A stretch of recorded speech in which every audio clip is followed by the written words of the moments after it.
Last video में हमने देखा था राइडर्स क्लीनर्स को एक गुफा में ले गए हैं, पर उन्होंने ऐसा क्यों किया? क्या ये सभी आपस में भिड़ने वाले हैं? ये जानने के लिए वीडियो को पूरा देखें। तो चलिए स्टार्ट करते हैं। अब रूडो चिल्ला के कहता है कि एमो कहाँ है, पर राइडर्स का लीडर खामोश है। इंजन कहता है कि तुम रूडो को ले जाने के लिए आए हो ना, पर सॉरी, उसके साथ कुछ एक्स्ट्रा भी आ गए हैं। गीता कहती है कि हम सिर्फ एक्स्ट्रा हैं। जैंका कहता है तुम्हें सभी का मूड नहीं दिख रहा क्या? अब इंजन पूछता है कि अब तुम क्या करोगे, तुम प्राइज पाने के लिए क्या कर सकते हो? राइडर्स का लीडर रूडो से कहता है कि तुम सोच रहे थे ना कि क्लीनर्स को बिल्कुल टेंशन नहीं हो रहा। रूडो कहता है कि ये सच नहीं है, सरफेस के लोग हमेशा मुझे ढूंढ रहे हैं। राइडर्स का लीडर कहता है कि इस कारण से ये क्लीनर्स तुम्हें अकेला नहीं छोड़ते, ये एक्स्ट्रा लोग मेरे प्रेडिक्शन की रेंज में हैं। अब अचानक से वहाँ कीचड़ की नदी बहने लगती है, जिसे देखकर सब लोग चौंक जाते हैं। सभी क्लीनर्स उसमें बहने लगते हैं। इंजन मस्त अपना छाता खोलकर उसमें बैठ जाता है और वो कहता है कि तुम लोग अगर कुछ करने की कोशिश करोगे तो बह जाओगे, किसी चीज को अच्छे से पकड़ लो। जैंका और इंजन बहते हुए अलग अलग डायरेक्शन में चले जाते हैं। जैंका गुस्से में कहता है कि मैं उस राइडर को मार डालूंगा। दूसरी तरफ हमें पता चलता है रूडो को राइडर के लीडर ने पकड़ लिया है। जगह साफ होने के बाद वो रूडो को जमीन पर छोड़ देता है। रूडो गुस्से में कहता है कि तुमने मेरे दोस्तों के साथ क्या किया,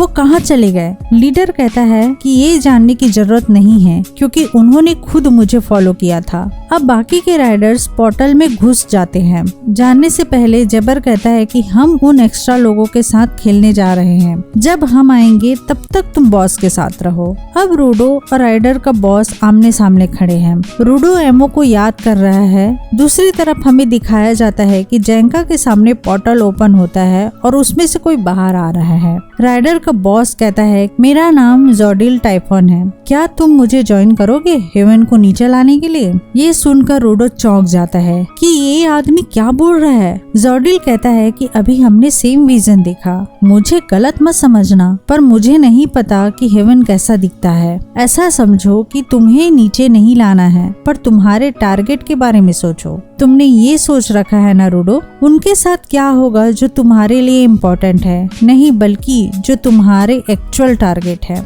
रूडो उसी बंदे को सोच रहा है जिसने उसके फादर जैसे इंसान रेक्टो को मारा था। रूडो चिल्ला के कहता है कि मेरे क्वेश्चन को डॉज मत करो, अभी मैं पूछ रहा हूँ उस जूतों के ओनर का क्या हुआ और सभी क्लीनर्स को क्या हुआ, वो कहाँ चले गए? जोडिल कहता है कि यहाँ क्वेश्चन तुम डॉज कर रहे हो रूडो, मैंने अपने तरीके से जवाब दिया है, अब तुम्हारी बारी है। हम इस तरह से बात करेंगे, मुझे वर्ड्स को वेस्ट करना अच्छा नहीं लगता। सुनो, रूडो सोच रहा है इसके साथ क्या हुआ है, मुझे इतनी दिक्कत क्यों हो रही है? पहले मुझे एमो से बात करने में दिक्कत हो रही थी और अब ये बंदा। मेरे पास अभी भी कुछ स्ट्रेस है, जब से हम डेजर्ट में आए हैं तब से मैंने रीस्टॉक नहीं किया है, अगर कुछ हुआ तो मैं इन्हें यूज करूंगा। जोडिल कहता है कि तुम सच में क्लीनर्स और एमो के बारे में इतना सोच रहे हो? मैं तुमसे कुछ पूछता हूँ, तुम क्लीनर्स के साथ क्यों हो? क्योंकि तुम्हें वापस हेवन में जाना है ना?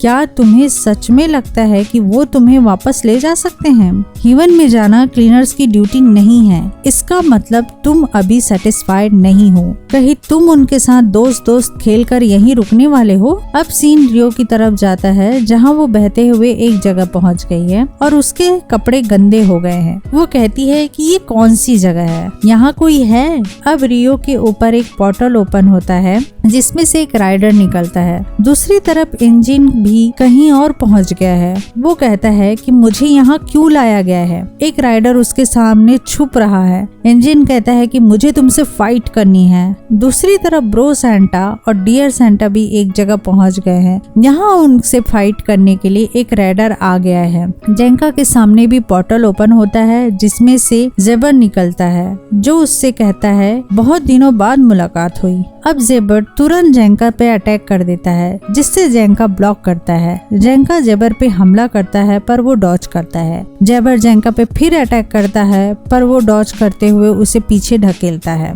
जेबर लगातार अटैक कर रहा है। अब वो पीछे आ जाता है और कहता है कि यहाँ पे कोई चीज है जो बाहर आ गई है। मुझे नहीं पता ये क्या है, पर क्या होगा अगर मैं इसे टच करूँ तो। और वो उसे टच करता है पर उसका हाथ जल जाता है और उसके कारण लेफ्ट क्लॉ चेंज हो जाता है। ये सब देखकर जेंका चौंक गया है। जेबर कहता है कि मेरे राइट क्लॉ में न्यूरोटॉक्सिन है, पर मैं अब जल्दी बोर हो जाता हूँ। अब मेरे लेफ्ट क्लॉ में नया पॉइजन है जिसे मैंने खुद पे अभी यूज किया। अब वो जेंका पे पॉइजन फेंकता है और कहता है कि चलो देखते हैं कि तुम इसे डॉज कर पाते हो या नहीं। दूसरी तरफ गीता को दिखाया जाता है जो अकेले है और उससे कोई फाइट करने नहीं आया है। वो कॉकरोच को देखकर खुश हो जाती है, पर रियो कॉकरोच को देखकर खुश नहीं है। रियो कहती है कि उसे कॉकरोच उतने अच्छे नहीं लगते। उसकी ओपोनेंट ये सब देखकर कहती है कि तुम एक क्लीनर हो, फिर भी कॉकरोच से डरती हो। क्या सभी क्लीनर्स ऐसे ही होते हैं? रियो कहती है कि कॉकरोच अकेले ही काफी होते हैं, पर मैं सिर्फ टिप ऑफ आइसबर्ग हूँ। क्लीनर्स में कुछ बंदे ऐसे भी हैं जिन पर पूप फेंका गया था जब वो भाग रहे थे। अब जेंका पॉइजन से बचने के लिए जमीन को उठा लेता है, पर थोड़ा सा उसके गाल में लग जाता है। वो कहता है कि अगर ये मुझे लग भी जाए तो भी मैं परफेक्टली लड़ सकता हूँ, क्योंकि ये पूप लगने से तो 100 गुना ज्यादा बेहतर है। जेंका कहता है कि अगर तुम्हें पॉइजन इतना पसंद है तो मैं तुम पर इसकी बारिश कर देता हूँ। और वो पूरा जमीन उखाड़ कर जेबर के ऊपर फेंक देता है, पर जेबर हंस रहा है। अब इंजन को दिखाया जाता है जो अपने ओपोनेंट को आवाज दे रहा है, पर वो उससे छुप रहा है। इंजन कहता है कि तुम इतने साइलेंट हो कि यहाँ मुझे लॉनली फील हो रहा है। तुम्हारे दिमाग में क्या चल रहा है? रोडो तुम्हारा मेन ऑब्जेक्टिव है, पर हम एक्स्ट्रा हैं। यहाँ सिर्फ मैं हूँ, तो क्यों न तुम मुझे पकड़ लो। तुम अकेले क्यों हो? ये सब सुनकर वो बंदा कहता है कि ये आदमी कितना कूल है। अब दूसरी तरफ ब्रो सैंटा कहता है कि ये कौन सी जगह है? यहाँ तो बिजली का खंबा भी है, पर हम बाहर नहीं हैं। क्या हम अंडरग्राउंड हैं? ओपोनेंट कहता है कि हम अंडरग्राउंड हैं। अपने चोकर को यूज करके देख लो, पता चल जाएगा। रियो कहती है कि ये सच है, चोकर काम नहीं कर रहा है। चोकर्स कन्वीनियंट होते हैं, पर अंडरग्राउंड में किसी काम के नहीं है, तो मुझे किसी तरह का सपोर्ट नहीं मिलेगा। ओपोनेंट कहती है कि जोडेल के ऑर्डर्स एब्सोल्यूट हैं। रूडो के अलावा अगर कोई और पर्सन आएगा तो हमें खुद उसे डिफीट करना पड़ेगा। अब वो अपना नाम बताती है। मेरा नाम नेल्डे हुज एमोजो है, मैं तुम्हें हराने वाली हूँ बिल्ली की बच्ची। रियो कहती है कि मुझे बिल्ली की बच्ची मत कहो, मेरा नाम रियो है। इंसान से लड़ना मेरे लिए टफ हो जाता है। नेल्डे कहती है कि मुझे फर्क नहीं पड़ता, अगर तुम यहाँ सीरियस नहीं होगी तो तुम्हारे दोस्तों के लिए देर हो जाएगी। अब रियो अपनी जिंकी निकाल लेती है और उसे एक्चुअल शेप में ले आती है फाइट करने के लिए। रियो नेल्डे पे अटैक करती है, पर वो डॉज कर लेती है।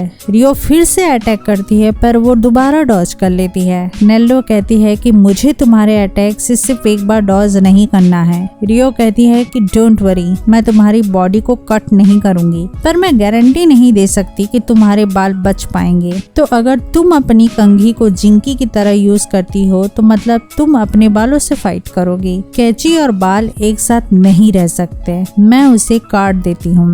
दूसरी तरफ जेंका और जेवर फाइट कर रहे हैं। जेंका कहता है कि मुझे पता है कि तुम जिंदा हो, ये सब करने का फायदा नहीं है, बाहर आ जाओ। अब जेंका जाकर देखता है कि क्या मैंने सच में उसे हरा दिया। इसके जैसे लोग इतनी जल्दी हार नहीं मानते। अब जेबर पत्थर को फोड़ते हुए निकलता है और उसके क्लॉज पहले से काफी बड़े हो गए हैं। जेबर कहता है कि अब तुम्हें मेरे अंदर के जानवर को बाहर आने में मजबूर कर दिया है। जेंका उसके क्लॉज को देखकर कहता है कि ये कहां से आ गया, मतलब अभी तक ये उसका बेस्ट नहीं था। जेबर कहता है कि जेंगा तुम भी अपना बेस्ट देना। दूसरी तरफ रियो नीचे जमीन पर गिर गई है, पर ऐसा क्यों हुआ है ये जानने के लिए नेक्स्ट वीडियो को देखें। तो ये वीडियो यहीं पे खत्म होती है। अगर आपको ये वीडियो अच्छी लगी तो वीडियो को लाइक करें, शेयर करें एंड चैनल को सब्सक्राइब करें। मिलते हैं नेक्स्ट वीडियो में। Bye bye.